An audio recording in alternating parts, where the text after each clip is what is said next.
Hey everyone, so this is going to be a fast review on the Strictly Diesel 7.3 Power Stroke oil pan dipstick tube adapter.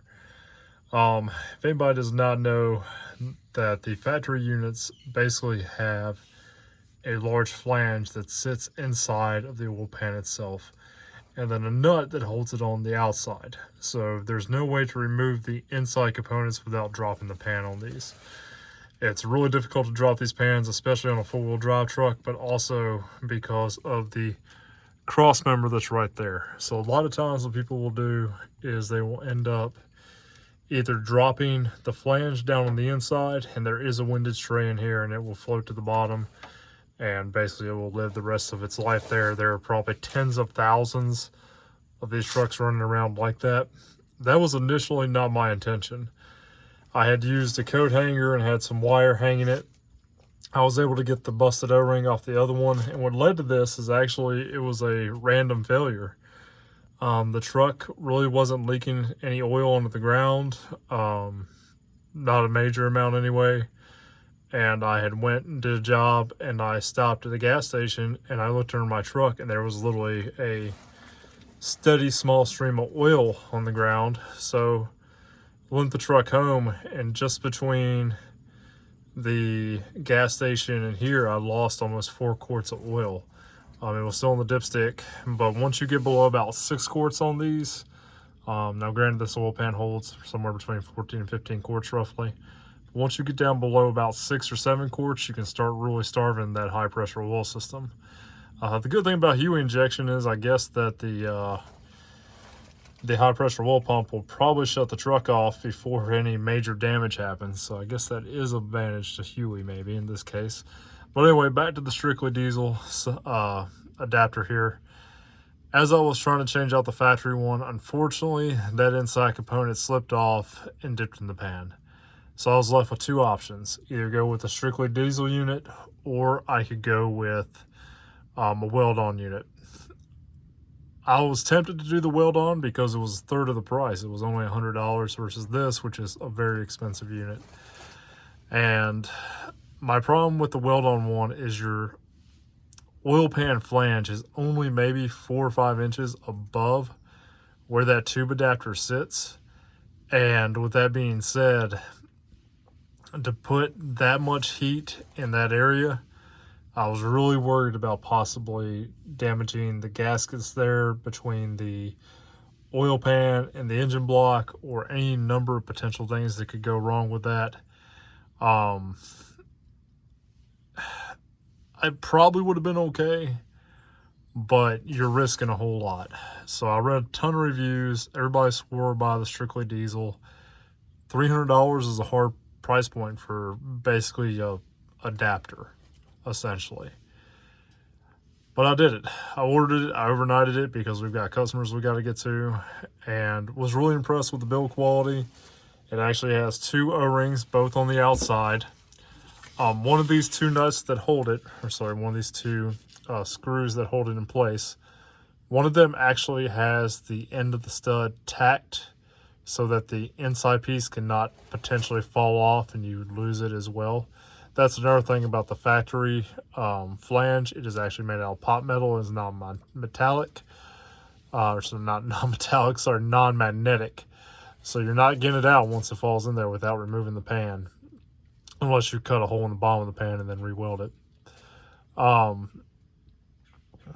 anyway, it was tacked on there. It also already had thread sealer on it, and then it obviously has this little brass sealing washer on it. The other side you have to add a little bit of Loctite to once you get it lined up. Just some thread sealer on there, or a little bit of Loctite, just to make sure it doesn't back out. I want to say the torque spec on it, and don't quote me on this, definitely check the instructions, was about 100 inch-pounds. Honestly, it just went together and went in there so easy. I mean, it took me longer to pull the starter out, which was all maybe 5 minutes, than it did to actually install the adapter. It came with a new factory O-ring for the oil dipstick tube as well. And I mean, I put, I don't know, probably 4 or 5 run hours, couple hundred miles on it, and you can tell there is not a single drop has come out of it. And to have a 7.3 that is, you know, fairly clean on the bottom, I think says something about the build quality of it. I'm very blessed to have a truck with 350,000 miles that does not pee oil everywhere. So pretty happy about that. But the price point does suck. I mean, $300 is a lot. But when you actually look at the quality, they are serial numbered. And I mean, if you follow the instructions, it literally takes about 5 minutes to install them. And I know guys that have fought with the factory ones doing the reseal kits and resealed them 2 or 3 times, or sat here for an hour trying to get the O-ring replaced, or pinched the O-ring multiple times and had to get multiple O-rings. And I'm not saying the reseal kits don't work, but there's a reason that some of those kits, especially like the Amazon ones, come with like 4 to 6 extra O-rings, because getting that O-ring on that flange can be a challenge. I've resealed 1, 2 in the past. I felt confident on resealing this one, and I originally was going to just do the O-ring, but I was just unfortunate. I had the O-ring off of it. I was trying to put the new one on, and my hook wasn't as far in there as I thought, and bloop, straight down the oil. So this beat definitely pulling or lifting up the motor, trying to get it out, so we'll run it. But once again, you know, just really good build quality. Now, I did have this one overnighted. I think I ordered it on I think it was a Monday at about 1 o'clock. And I paid, I want to say it was about $40 for shipping. And it was here by 5 o'clock the next day. So I was really impressed with how fast I actually got the product. So anyway, guys, I hope this helps somebody out if you're in a pinch on these 7.3s.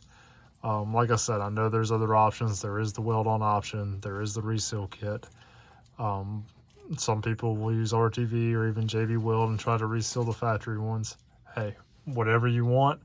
I'm not arguing which one is better or not. You know, to me, whatever seals it, you know, if I could have sealed it, knew it was going to work for $40, I probably would have. But, you know, I paid the money. I've got customers with expensive driveways, and I cannot be going out there to work on equipment and leaving oil all over, you know, stone or brick driveways. So anyway, hope you guys are having a wonderful day. Weather's definitely turning on us. Remember to be nice to your neighbors, like, share, and subscribe, and as always, all the way.